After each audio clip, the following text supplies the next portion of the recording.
Yes, good evening, all of you, and welcome to the session.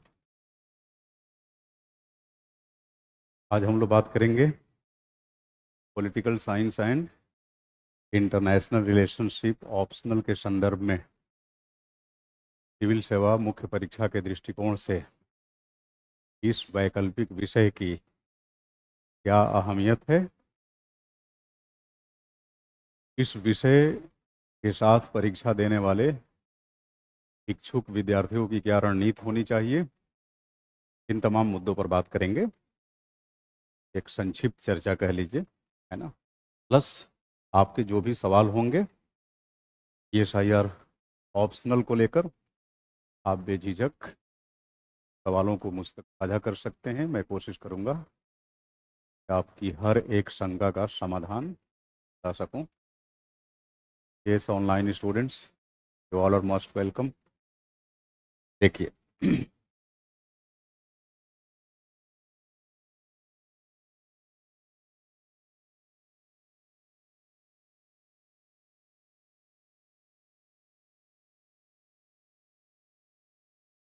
Political science and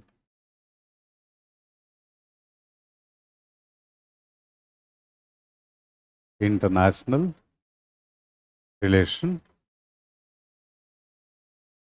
इसी को संक्षेप में ESIR बोलते हैं, राजनीति विज्ञान व अंतर्राष्ट्रीय संबंध।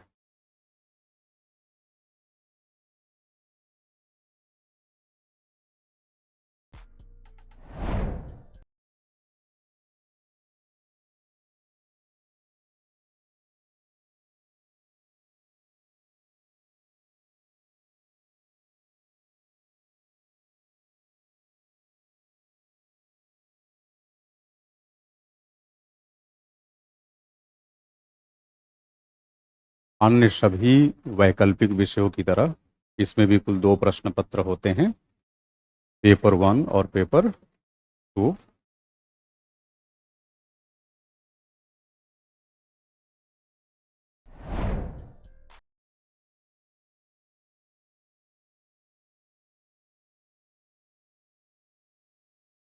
मूल रूप से अगर देखा जाए तो जो कोर पॉलिटिकल साइंस है वो आपको पेपर 1 में पढ़ना है, और जो इंटरनेशनल रिलेशनशिप है उसका सबसे ज़्यादा कंट्रीब्यूशन पेपर 2 में है।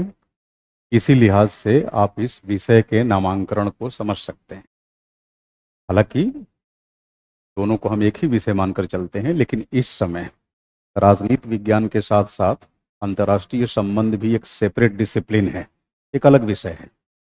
UPSC जब वैकल्पिक विषयों का निर्धारण करता है, खास करके इसका जो निर्धारण किया है, इसमें पॉलिटिकल साइंस और इंटरनेशनल रिलेशनशिप दोनों का मिला जुला रूप है।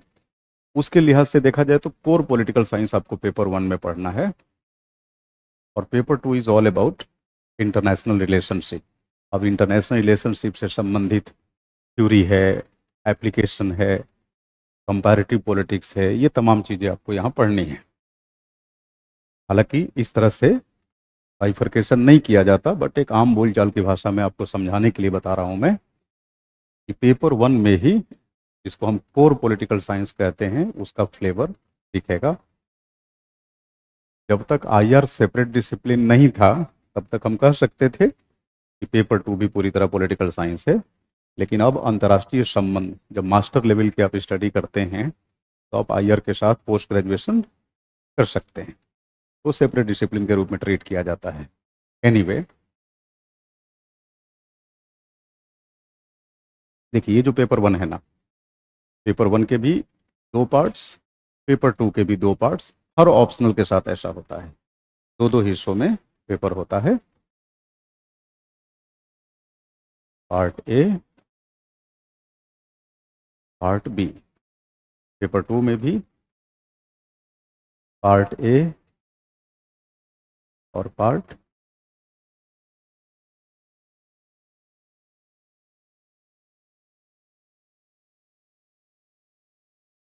A के अंदर बेसिकली 3 कंपोनेंट्स पढ़ने होते हैं।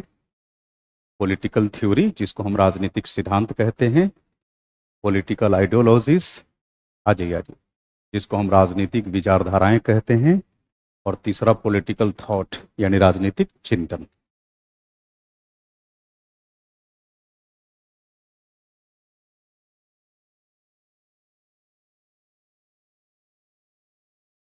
राजनीतिक सिद्धांत,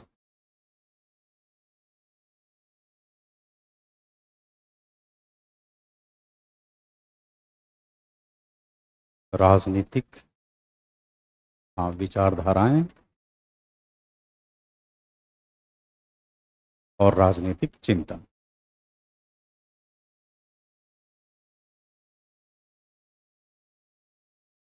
यही तीन ब्रॉडर डायमेंशंस हैं पार्ट ए के अंदर, पेपर 1 पार्ट ए। और इनको कुल 10 यूनिट्स के माध्यम से एक्सप्लेन किया गया है, जो आपको पढ़ना होता है। टोटल 10 यूनिट्स पार्ट ए में है, और पार्ट बी में टोटल 11 यूनिट्स हैं।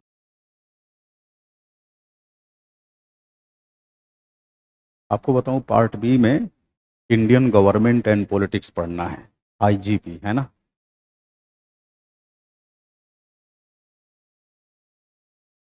आईजीपी। अब आईजीपी का सामान्य मतलब है, यहाँ आपको इंडियन कॉन्स्टिट्यूशन पढ़ना है, भारतीय संविधान, जो आप जनरल स्टडीज पेपर 2 में भी पढ़ते हैं, जीएस 2 में। भारतीय संविधान के अलावे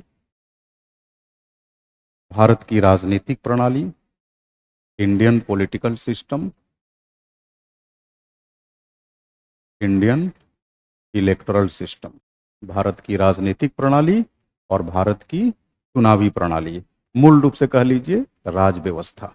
राज व्यवस्था, तो जो जीएस 2 में आप संविधान व राज व्यवस्था पढ़ते हैं,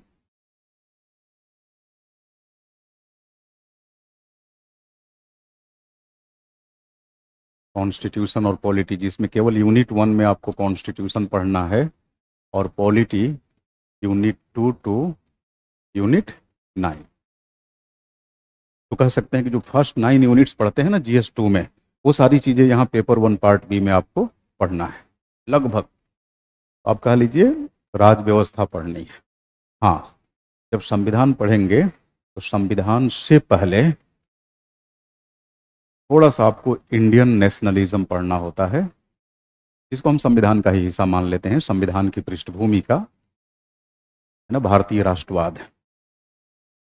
अब भारतीय राष्ट्रवाद पढ़ते समय हम थोड़े से राष्ट्रीय आंदोलन के बारे में पढ़ते हैं, स्वतंत्रता आंदोलन के बारे में, लाइक संविधानवादी फेज क्या थी, है ना। फिर आप कह सकते हैं एक्सट्रीमिस्ट फेज के बारे में पढ़ते हैं, रिवोल्यूशनरीज के बारे में पढ़ते हैं, ये तमाम चीज़ें। तो बेसिकली इंडियन नेशनल मूवमेंट का जो आपका सिलेबस है ना जीएस 1 में, मॉडर्न इंडिया के अंदर, उसका एक छोटा सा हिस्सा यहाँ पढ़ना होता है। महत्वपूर्ण राष्ट्रीय आंदोलनों के बारे में, जैसे मान लीजिए जो गांधीयन फेज में जो आंदोलन हुए, मूवमेंट्स हुए, like non cooperation movement, civil disobedience movement, quit India movement, इनके बारे में पढ़ना होता है। प्लस राष्ट्रीय आंदोलन के संदर्भ में विभिन्न परिप्रेक्ष्य, जैसे राष्ट्रीय आंदोलन को लेकर मार्क्सवादियों का क्या दृष्टिकोण था, समाजवादियों का क्या दृष्टिकोण था, दलित परिप्रेक्ष्य क्या था, ये चीज़ें पढ़नी है। उसके बाद सीधे संविधान, फिर उसके बाद पॉलिटिकल सिस्टम, जैसे संघवाद, केंद्र सरकार, राज्य सरकार, विधायिका, कार्यपालिका, न्यायपालिका, ये सब चीज़ें। मतलब आईजीपी के अंदर आपको उतनी भी पॉलिटी नहीं पढ़नी है जितना जनरल स्टडीज पेपर 2 के लिए पढ़ना है, उससे थोड़ा सा कम ही पढ़ना है। इसीलिए ये देखा गया है कि पेपर 1 पार्ट बी की डायरेक्ट ओवरलैपिंग दिखती है जनरल स्टडीज पेपर 2 के कॉन्स्टिट्यूशन एंड पॉलिटी के सेगमेंट के साथ। एनीवे, तो इसी के साथ ये आपका पेपर 1 का सिलेबस पूरा हो जाता है। दूसरा जो पेपर 2 है, मैं नेक्स्ट स्लाइड पे थोड़ा सा पेपर 2 एक्सप्लेन करता हूं आपके सामने, फिर हम बात करेंगे मोड ऑफ आस्कांसेस के बारे में कि परीक्षा में किस तरह का प्रश्न पूछा जा रहा है, क्या ट्रेंड है। अभी लेटेस्ट ट्रेंड जो 2025 में पेपर हुआ है, उसका हम लोग जायजा लेंगे। और उसी से पता चल जाएगा कि आने वाले समय में अभी किस तरह का ट्रेंड रहना है। अब पेपर 2 के अंदर भी दो पार्ट्स हैं, पार्ट ए और पार्ट बी। पार्ट ए को आपको कुल 11 यूनिट्स के माध्यम से पढ़ना है, समझ रहे हैं मेरी बात? 11 यूनिट्स। और पार्ट बी में कुल 8 यूनिट्स हैं, यानी पेपर 2 में कुल 19 यूनिट्स। और पेपर 1 में आपने देखा कितनी यूनिट्स थी? 21 यूनिट्स, है ना? तो पूरे PSIR ऑप्शनल के अंदर आपको कुल 40 यूनिट्स पढ़नी होती है, 40 यूनिट्स।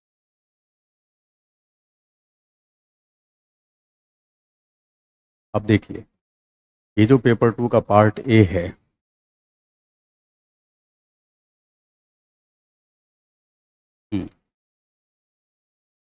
पार्ट ए में जो ब्रॉडर डायमेंशन है वो है तुलनात्मक राजनीति, है ना? Plus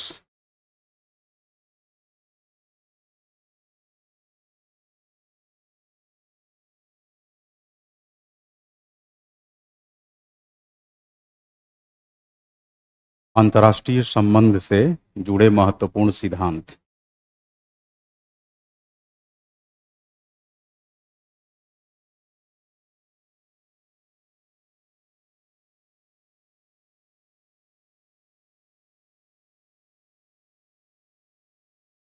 theories of international relationship, like आदर्शवाद क्या है, यथार्थवाद क्या है, ये सब पढ़ते हैं आप यहाँ। प्लस अंतर्राष्ट्रीय राजनीति का बदलता स्वरूप,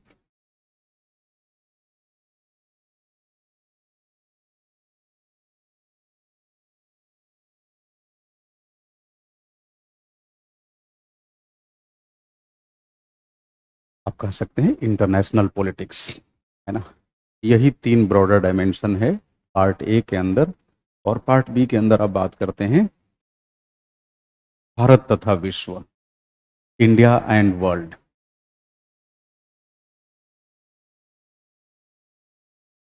भारत तथा, इसमें भारत का दक्षिण एशियाई देशों के साथ संबंध, या कह सकते हैं पड़ोसी देशों के साथ संबंध पढ़ना होता है,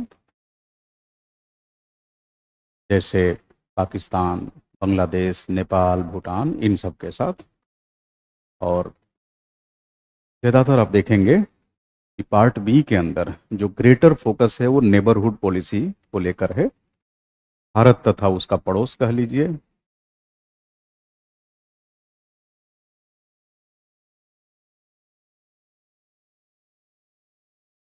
इसके अलावे इसी हिस्से में भारत का, हाँ, एक तरह से कह सकते हैं जो ग्लोबल पावर्स हैं, जैसे अमेरिका, यूरोपीय संघ, चीन, इन देशों के साथ संबंध पढ़ना होता है।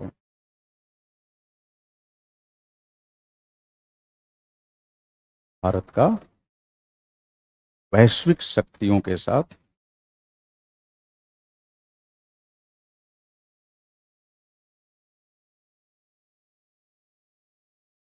संबंध। इसके अलावे भारत का अफ्रीकी देशों के साथ संबंध।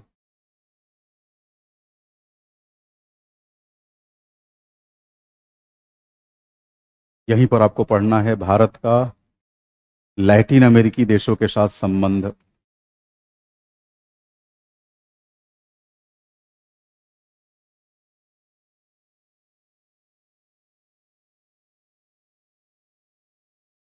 इसी पोर्शन में आप पढ़ेंगे भारत की परमाणु नीति के बारे में, है ना?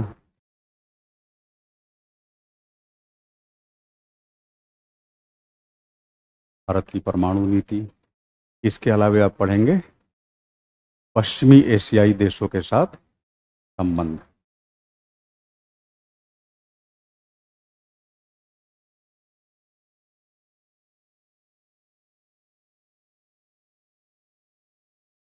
कुल 8 यूनिट्स के माध्यम से आप पेपर 2 पार्ट बी को कवर अप करते हैं।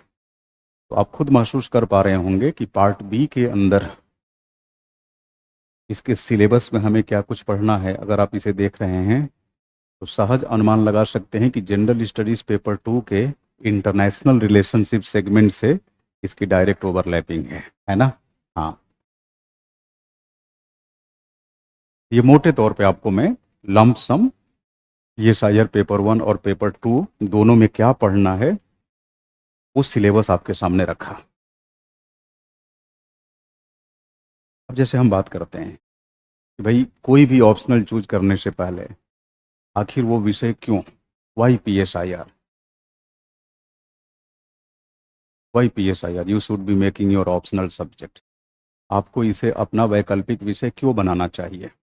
आपको बताऊं, केवल पी एस आई आर ही नहीं, किसी भी विषय को अगर आप अपने वैकल्पिक विषय के तौर पे चूज करना चाहते हैं तो चूज करने की जो पहली क्राइटेरिया है वो ये है कि उस विषय में आपका डिग्री ऑफ इंटरेस्ट क्या है,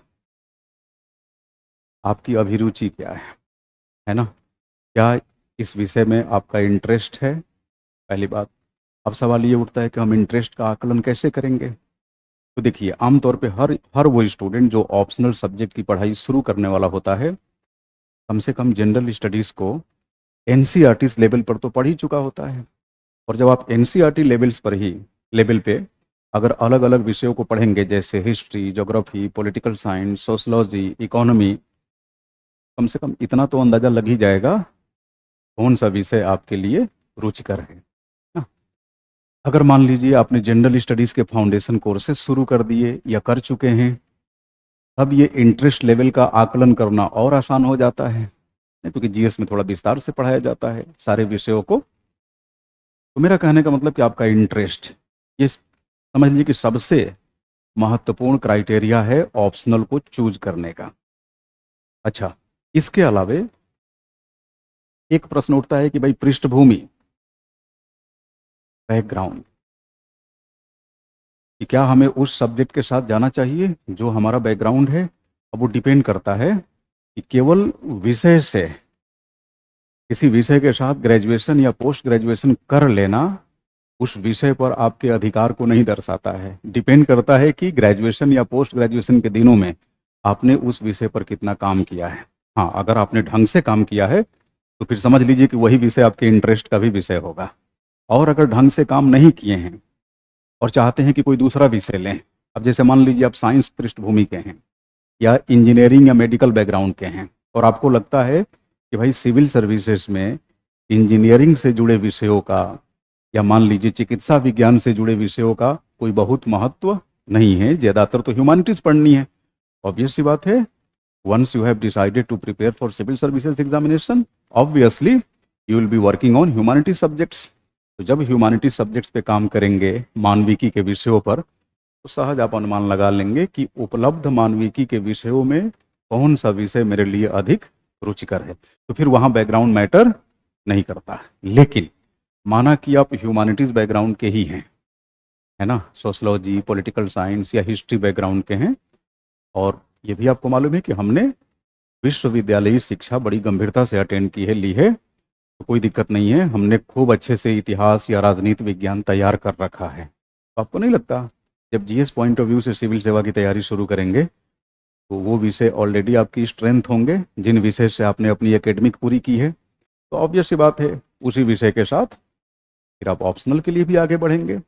लेकिन अगर ऐसा कुछ भी नहीं है, आपको लगता है कि ठीक है हमने ह्यूमैनिटीज से किसी विषय से कर लिया ग्रेजुएशन, उस समय उतनी समझ नहीं थी, किसी ने बता दिया ज्योग्राफी ले लो, किसी ने कह दिया हिस्ट्री ले लो, पता चला 12वीं तक विज्ञान पढ़े हैं, ग्रेजुएशन में किसी ने सलाह दे दिया हिस्ट्री ले लो, ले लिए हिस्ट्री, सब्सिडरी पेपर के रूप में चलो पॉलिटिकल साइंस ले लो, ले लिया पॉलिटिकल साइंस। 3 साल परीक्षा के दौर में थोड़ा मोड़ा परीक्षा से पहले पढ़ लिए, एग्जाम दे दिए, ढंग से ये भी नहीं देखे कि ग्रेजुएशन का सिलेबस क्या है। और फिर उस स्थिति से बाहर निकलकर जब आप सिविल सेवा की तैयारी करने आते हैं तो फिर ये मैटर नहीं करता कि ह्यूमैनिटीज का कौन सा विषय आपका एकेडमिक बैकग्राउंड है। अब तो फिर फैसला इसी आधार पे होता है कि उपलब्ध विषयों में किस विषय में हमारी अभिरुचि अधिक है। है ना। ये बेसिकली इंटरेस्ट का मतलब हुआ। हाँ, अगर विषय मान लीजिए एकेडमिक दिनों में रहा हो और उस पर ढंग से आपने काम किया है तो नैसर्गिक आपकी चॉइस बन जाएगी, मतलब वो आपकी इंटरेस्ट का भी विषय वो रहेगा, इसमें कोई दो राय नहीं। तीसरी बात, विषय को लेकर, है ना, आप कह सकते हैं कि availability of guidance.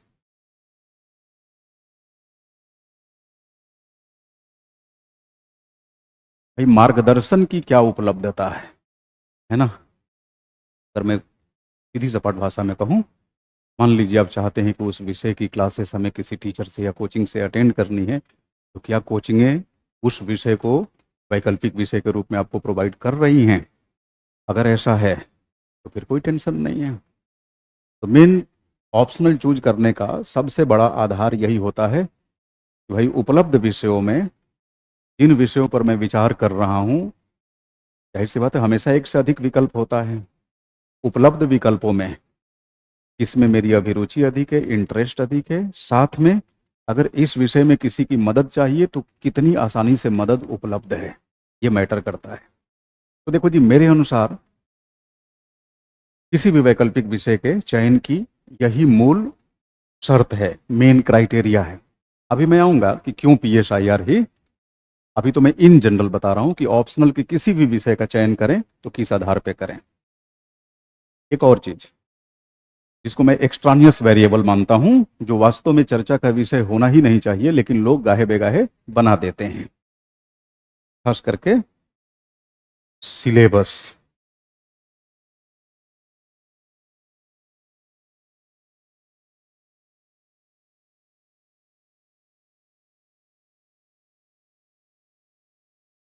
Lengthy syllabus है या कौनसाइज सिलेबस है, शॉर्ट सिलेबस है।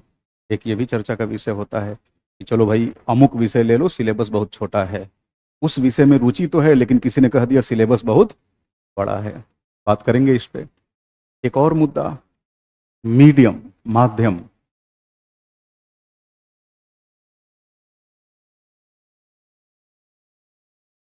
इंग्लिश या नॉन इंग्लिश। नॉन इंग्लिश में आप कह लीजिए हिंदी, खास करके हिंदी पट्टी के लोगों के लिए। अब कुछ लोग कहेंगे कि देखो भाई, एक सब्जेक्ट ये प्रो इंग्लिश मीडियम है, एंटी हिंदी मीडियम है। कुछ लोग कहेंगे why subject pro Hindi medium है। इंग्लिश को लेकर तो बोलेंगे ही नहीं। इंग्लिश को लेकर तो लोग आमतौर पे बोल देते हैं कि सब मीडियम फ्रेंडली है। हिंदी वालों को अब जो कह लो डराया जाता है, बरगलाया जाता है, या अब क्या ही कहूँ, इसके अलावा किसी और टर्मिनोलॉजी का मैं प्रयोग नहीं करना चाहता। अंग्रेजी के लिए मान लिया जाता है कि सारे विषय आरक्षित है, उसकी जो सब्जेक्ट चूज करने की इच्छा हुई चूज कर ले, कोई दिक्कत नहीं। लेकिन हिंदी में आज की बाजार व्यवस्था में, कोचिंगों की बाजार व्यवस्था में ऐसी ऐसी मनगढ़ंत बातें, मतलब लोगों के मानसिक पटल पे सरफेस कर दी गई है कि देखो भैया, अगर तुम्हें हिंदी में एग्जाम देना है, हिंदी माध्यम में, या तो लिटरेचर ले लो, हिंदी लिटरेचर ले लो, या फिर मैथिली लिटरेचर ले लो। इस तरह की बातें लोग करेंगे। या फिर लोग कहेंगे इतिहास सदाबहार विषय है, ले लो। आमतौर पे इन दो विषयों की चर्चा सुनते होंगे। अब स्टूडेंट चाहता है कि नहीं सर, हम तो सोशलॉजी लेना चाहते हैं, हम तो PSIR लेना चाहते हैं, बताइए कैसा रहेगा। बोलेंगे नहीं, विषय तो ठीक है क्योंकि डाटा है ना, आंकड़ा है, आंकड़ों को कैसे झुटला सकते हैं आप, रिजल्ट ज़्यादा हो रहे हैं।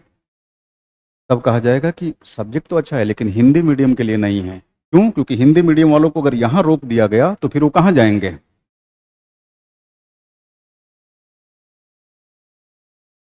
ये अपने आप में एक बहुत बड़ा स्कैम है, आपको ऑनेस्टली बताऊं। हाँ, मैं ये नहीं कह रहा हूँ कि हिंदी बुरा है सब्जेक्ट, मैं ये भी नहीं कह रहा हूँ कि इतिहास बुरा है। ये जो विषय के चयन को लेकर जो ये ज्ञान बांटा जाता है, मैं उसको बुरा मान रहा हूँ। अगर आपकी अभिरुचि हिंदी में है तो तय मानिए उससे विषय आपके लिए कोई, उससे बेहतर विषय कोई आपके लिए हो ही नहीं सकता। अगर आपका इंटरेस्ट लेवल इतिहास में है तो इतिहास से शानदार विषय आपके लिए कुछ नहीं हो सकता, वो चाहे आपका मीडियम कुछ भी हो।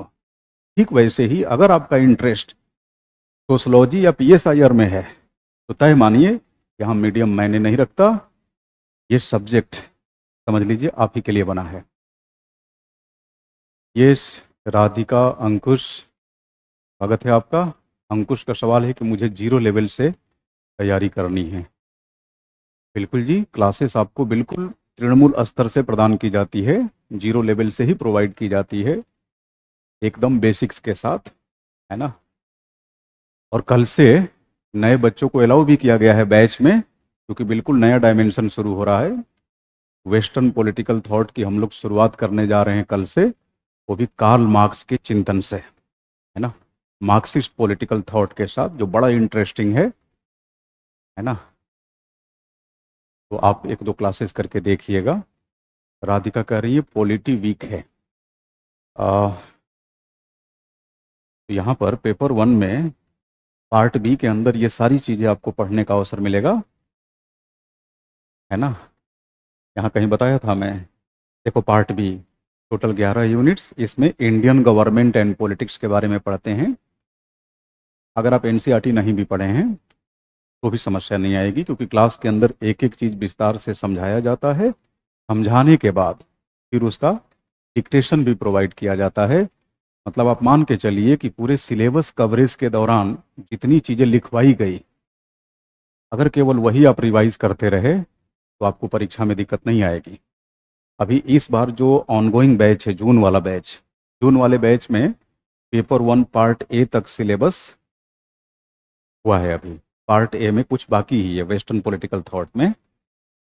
वहाँ से जितने क्वेश्चन इस बार के पीएसआईआर ऑप्शनल में जो यूपीएससी ने एग्जाम ली मेंस की, क्लास के अंदर स्टूडेंट्स एक एक प्रश्न का उत्तर लिख पाने की स्थिति में थे, और उनका साफ साफ मानना था वही हमें प्रश्नों को हैंडल करने के लिए इधर उधर बहुत ज़्यादा किसी और सोर्स की तरफ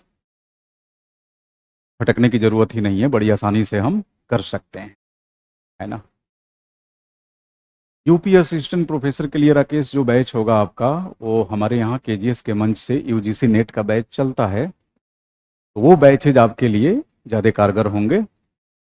अभी मैं जिस बैच की बात कर रहा हूँ वो UPSC civil services political science optional की बात कर रहा हूँ। यूजीसी नेट की अलग से क्लासेस चलती है, सेपरेट क्लासेस, एकदम डेडिकेटेड टीचर्स की एक प्रॉपर टीम है केजीएस के साथ। आप एक बार उधर ट्राई करिए कुछ क्लासेस करके, है ना, डेमो वीडियोस पड़े होंगे।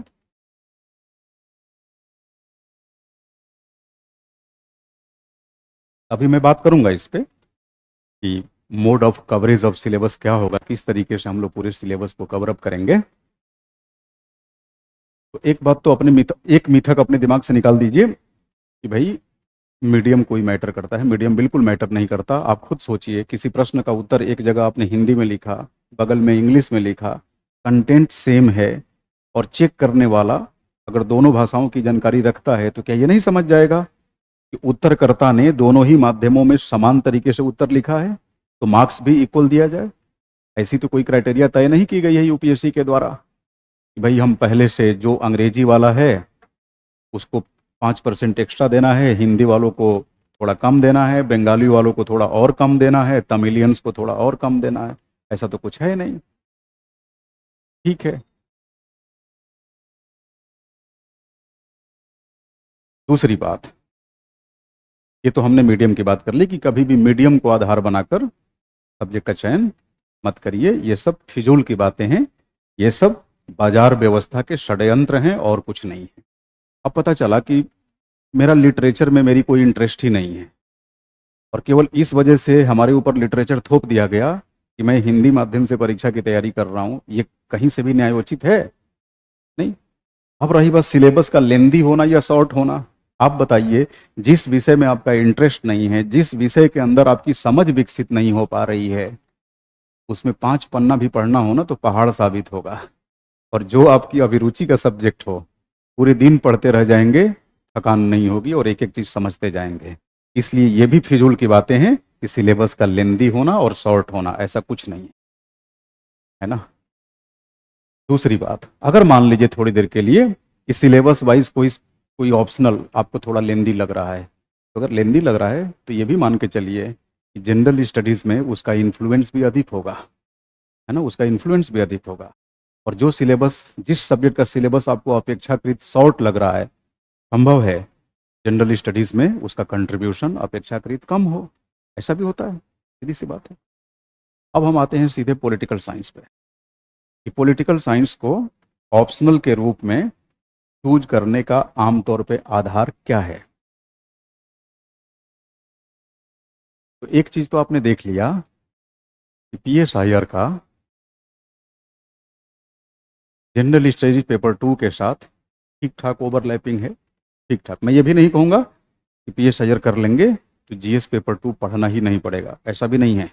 ये भी झूठ साबित होगा अगर ऐसा बोला गया तो, क्योंकि GS 2 में जहाँ एक तरफ आपको इंडियन कॉन्स्टिट्यूशन पढ़ना है, इंडियन पॉलिटी पढ़नी है, इंडियन गवर्नेंस पढ़ना है, सोशल जस्टिस पढ़ना है और इंटरनेशनल रिलेशंस। तो कई बार हम कॉन्स्टिट्यूशन और पॉलिटी को एक साथ जोड़ देते हैं। तो कॉन्स्टिट्यूशन एंड पॉलिटी, इसको हम एक डायमेंशन मान लिए, एक मान लिए गवर्नेंस को, एक सोशल जस्टिस को, हालांकि इन दोनों को भी जोड़ा जा सकता है, और एक IR। तो इस तरह से 4 कंपोनेंट में हम इसे ब्रॉडली डिवाइड करते हैं। ठीक है, अब देखिए PSIR का जो पेपर 1 है,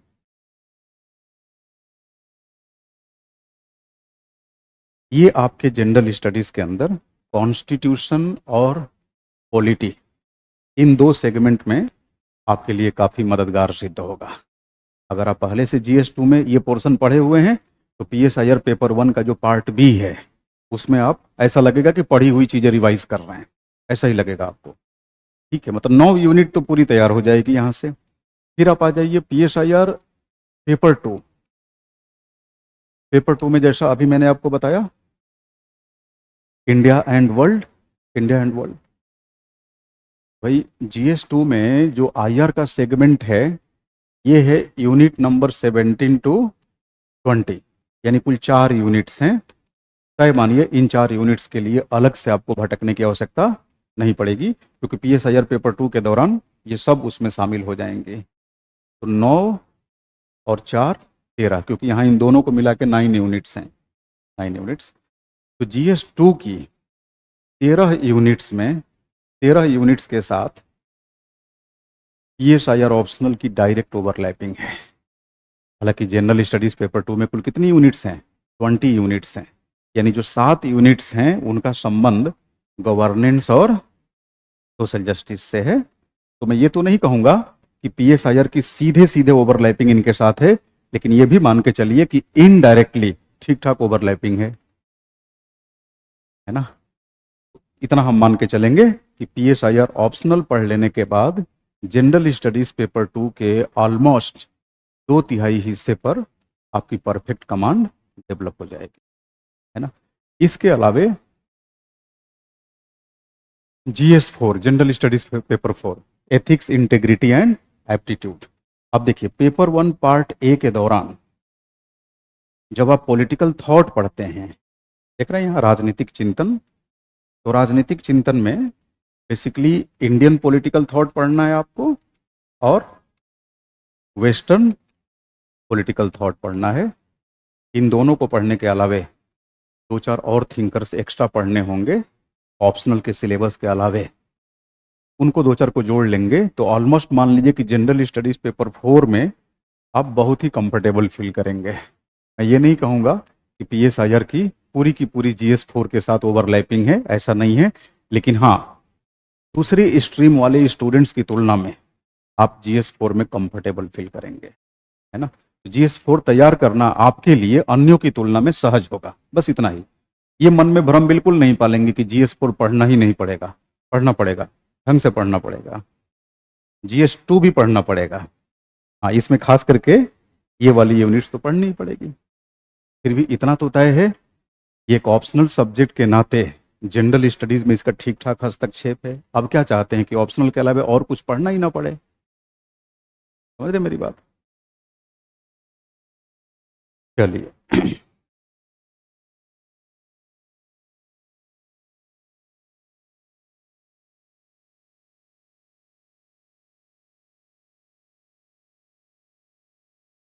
तो जनरल स्टडीज के साथ जो इसकी ओवरलैपिंग है ये कहीं ना कहीं इस विषय को पॉपुलर बनाती है। दूसरा, निबंध के अंदर भी, वैसे ये नहीं कहूँगा कि निबंध में केवल PSIR ही उपयोगी है। अगर आप सोशलॉजी भी पढ़ते हैं, इनफैक्ट हिस्ट्री भी पढ़ते हैं, तो हिस्ट्री में भी आपको थिंकर्स पढ़ना होता है ऑप्शनल में। तो आप मान के चलिए कि कोई भी ह्यूमैनिटीज़ का ऑप्शनल अगर आप पढ़ रहे हैं तो निबंध में आप कंफर्टेबल फील करेंगे, इसमें कोई दो राय। मैं ये भी नहीं कहूँगा कि इसमें एक छत्र अधिकार केवल PSIR का है।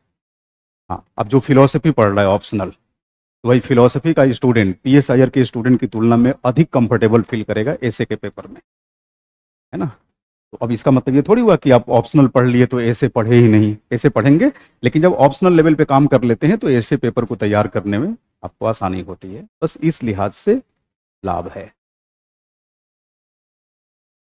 मीडियम हटा दीजिए, लेंदी सिलेबस या शॉर्ट सिलेबस ये भी कोई क्राइटेरिया नहीं है, वो बेकार की बातें हैं। अन्य बातों के आधार पे आप खुद ब खुद निर्धारित कर सकते हैं कि आपके लिए कौन सा विषय उपयुक्त है।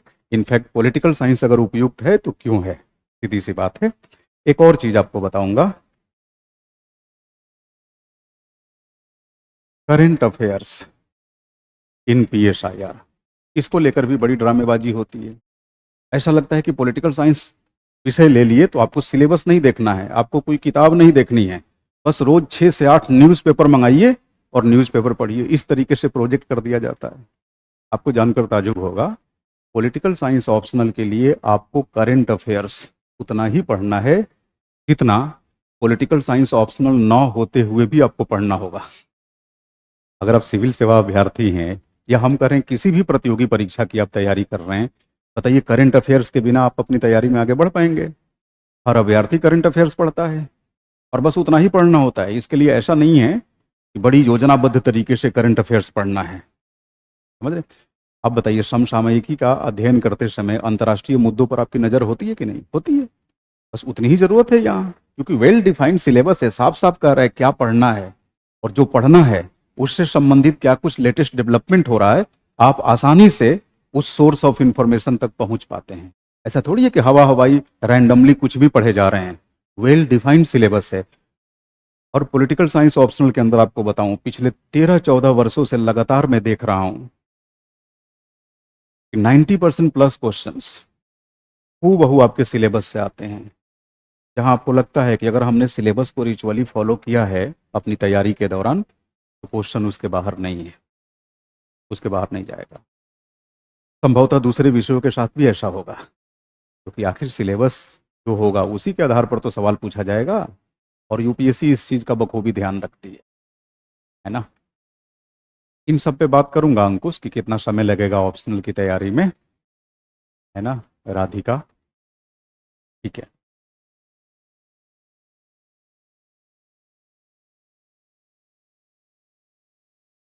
देखो जी,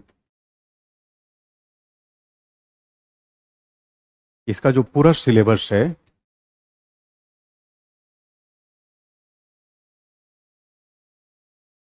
जो बैच कंप्लीशन की ड्यूरेशन होगी वो 6 मंथ्स।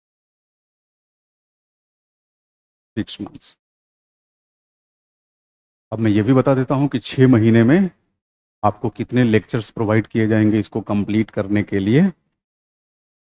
आप लगभग मान के चलिए कि 175 टू 200 लेक्चर्स, 350 से 400 घंटे का इंटेंसिव क्लास लेक्चर्स आपको प्रोवाइड किए जाएंगे, जिसमें हर एक टॉपिक का इलाबोरेटिव डिस्कशन एक्सप्लेनेशन के साथ साथ प्रॉपर एक क्रिस्प डिक्टेशन जिसको कहते हैं उसका निचोड़ वो आपको प्रोवाइड किया जाएगा। तो 175 to 200 lectures, each lecture will be of 2 hour duration. प्रत्येक लेक्चर 2 घंटे की अवधि का होगा। अब आप कहेंगे कि फिर तो 6 महीने में 250 से 200 लेक्चर कैसे कराएंगे? आप मान के चलिए कि जैसे ही सिलेबस में थोड़ा आप आगे बढ़ेंगे, आपके ऑप्शनल की लाइफ से छुट्टियां गायब हो जाएंगी। अरे मेरी बात, शुरुआत में मंडे टू फ्राइडे क्लासेस चलेगी, फिर मंडे टू सैटरडे, फिर संडे कोई स्पेशल क्लास। संडे की स्पेशल क्लास की शुरुआत होगी 3 घंटे से, फिर 2-3 संडे बीत जाने के बाद 4 घंटे, फिर वो 6 घंटे में बदल जाएगी, बट सिलेबस 6 महीने में ही पूरा होगा। हम लोग जो कोर्स प्रोवाइड करते हैं सब्सक्रिप्शन, क्योंकि हाइब्रिड क्लास है, ऑफलाइन के साथ साथ ऑनलाइन भी एक्सेस होती है, तो आप मान के चलिए कि 6 महीने का कोर्स है, तो आपको लगभग 10 महीने का सब्सक्रिप्शन अलाउड किया जाता है। अगर मान लीजिए कुछ छूट भी गया, अब मान लीजिए जैसे आप कल से बैच ज्वाइन कर रहे हैं, तो आपकी जो वैलिडिटी होगी कोर्स की सब्सक्रिप्शन की, वो कल से अगले 10 महीने तक होगी। आप खुल के बिल्कुल धूम धड़ाके के साथ डाउट रेज कर सकते हैं, कुछ भी पूछ सकते हैं। अगर आप ऑनलाइन भी क्लास कर रहे हैं तो आपको ऐसी फीलिंग नहीं आएगी कि आप ऑनलाइन कर रहे हैं, लगेगा कि ऑफलाइन ही बैठे हुए हैं। अब आपके मन में कोई सवाल हो तो आप पूछ सकते हैं, और ये क्लास विशुद्ध रूप से हिंदी माध्यम की है। समझाने का काम हिंदी में होगा, लिखाने का काम भी हिंदी में होगा। अगर मान लीजिए किसी ने अंग्रेजी में सवाल पूछा, तो हो सकता है उस दौरान भले अंग्रेजी में जवाब दे दें, अन्यथा हमारी पूरी कोशिश होती है कि जवाब आपको हिंदी में ही दें, क्योंकि जिस विषय से आप तैयारी कर रहे होते हैं उसी विषय में आपको आंसर लिखना होता है, समझ विकसित करनी होती है। ठीक है, मन में कोई क्वेश्चन हो तो पूछ लीजिए।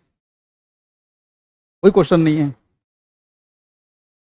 हाँ, क्लियर हो गई सारी चीज़ें ना? हाँ, तो अभी ये बताइए, पॉलिटिकल साइंस के रिगार्डिंग कुछ आपने होमवर्क किया आप लोगों ने पहले से? जीएस तो किए होंगे। हाँ, आप सबके चेहरे मुझे पहचाने पहचाने से लग रहे हैं। जीएस वगैरह की क्लासेस शायद किए हैं क्या? हाँ बिल्कुल।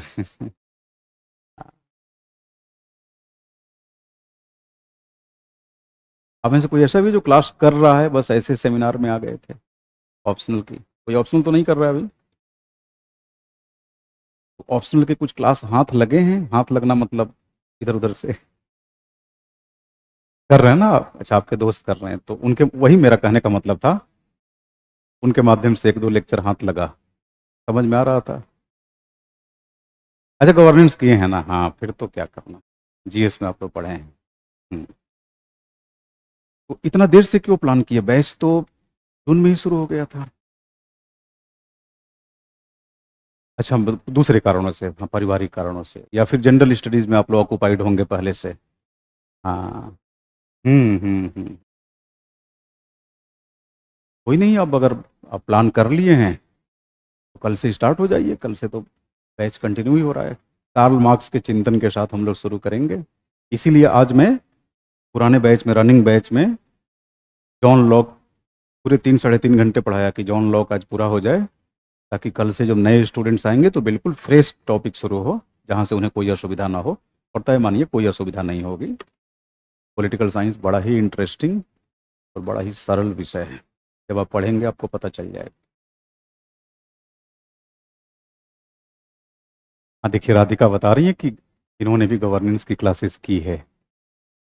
बिल्कुल राधिका, कल से एकदम तैयार हो जाइए। 11 बजे से मंडे टू सैटरडे 11 से 1 आपकी क्लासेस रहेगी, और संडे को ऑनलाइन मोड में सारी क्लासेस, ऑफलाइन ऑनलाइन दोनों के लिए कॉमन रहेगा, या तो ऑफलाइन मोड में भी हो या ऑनलाइन, जो भी हो, मतलब 11 से 1-2 ऐसे करके।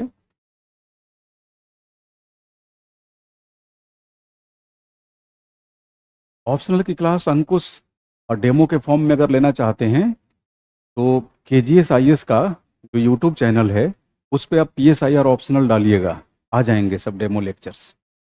3-4 डेमो लेक्चर पड़ा होगा, आप उसको एक बार करके देखिए, है ना? आप लोगों ने देखा है कि नहीं उसको? देखे होंगे। हाँ,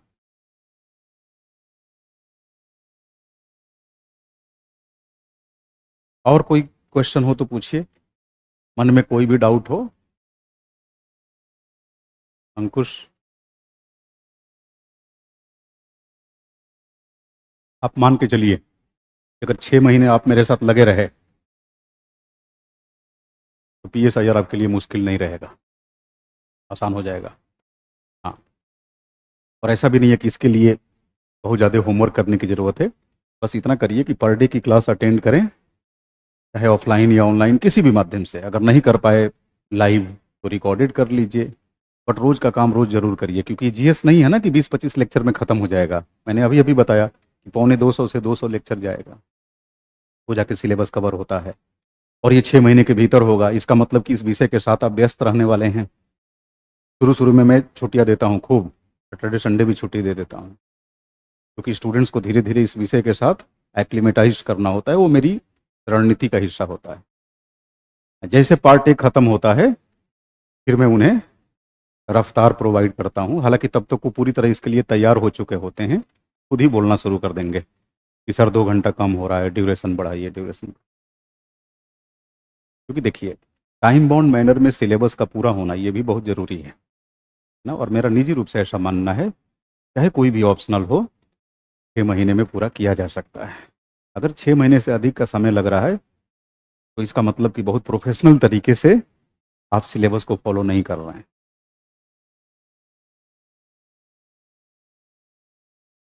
Yes, online students, if you want to ask anything, if you have any doubt, any query, please ask.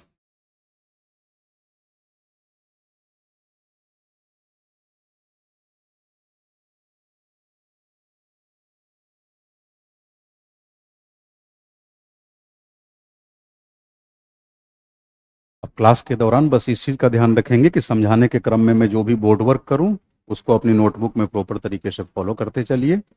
और जैसे ही बोर्ड वर्क पूरा होगा, मतलब एक्सप्लेनेशन पूरा होगा, मैं खुद ही बोलूँगा कि प्लीज़ राइट डाउन। तो जहाँ तक आप रफ वर्क किए हैं उसके नीचे ऐसी एक लाइन खींचिए और यहीं से फेयर वर्क शुरू कर दीजिए।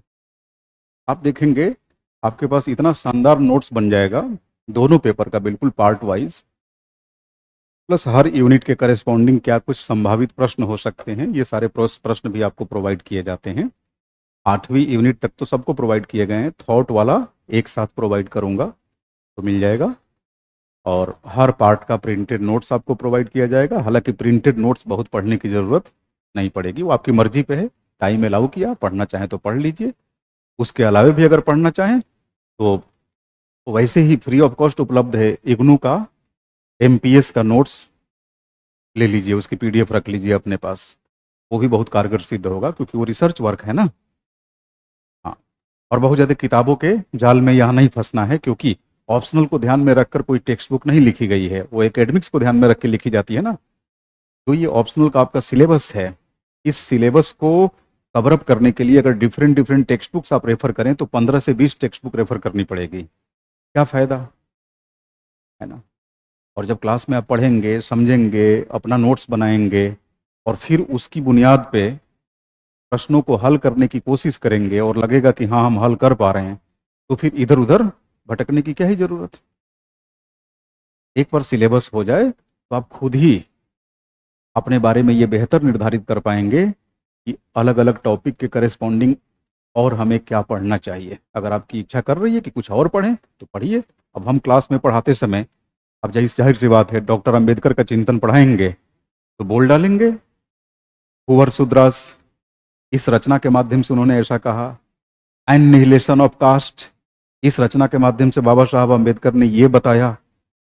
तो रचना का हवाला मैं दे दूंगा। अब आपको कल को मन किया कि क्यों ना एनिहिलेशन ऑफ कास्ट पढ़ ही लें, तो पढ़ लीजिए। समझ रहे हैं, कि आप खुद ही निर्धारित कर पाएंगे कि हमें अगर टाइम अलाउ कर रहा है, इच्छा हो रही है, तो क्या दिक्कत है पढ़ने में। मान लीजिए गांधी का चिंतन पढ़ाऊं और मैं रेफरेंस दूं कि गांधी हिंद स्वराज में ऐसा कर कहते हैं, आपको लगा कि ठीक है सिलेबस में तो हम गांधी का चिंतन पढ़ ही रहे हैं, थोड़ा हिंद स्वराज भी पढ़ लेते हैं, पढ़ डालिए।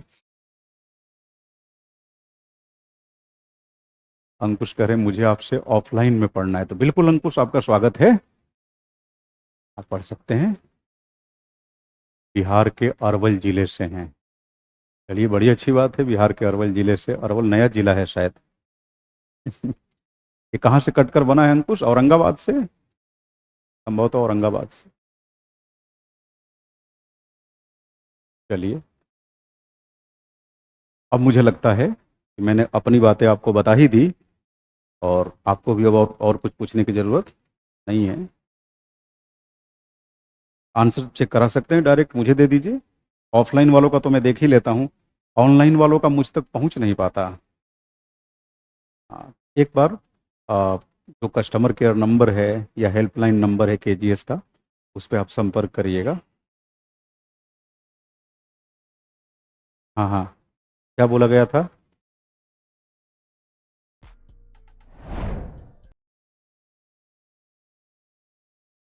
अच्छा अच्छा, कोई नहीं, आप दिल्ली में ही रहते हैं ना, यहाँ लाकर जमा कर दिया करिए। मान लीजिए ऑनलाइन मैकेनिज्म अभी नहीं होगा आंसर को लेकर, वो लोग कैसे बताएंगे? हाँ हाँ, और क्या, ऑफलाइन के यही कुछ फ़ायदे मिल जाते हैं।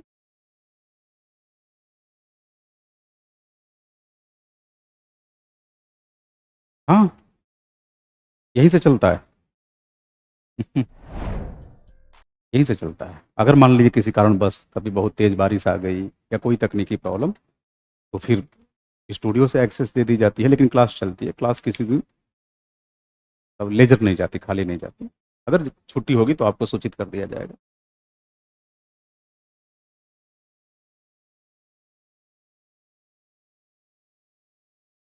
ठीक है, तो फिर चर्चा को यहीं समाप्त करते हैं। Thank you so much.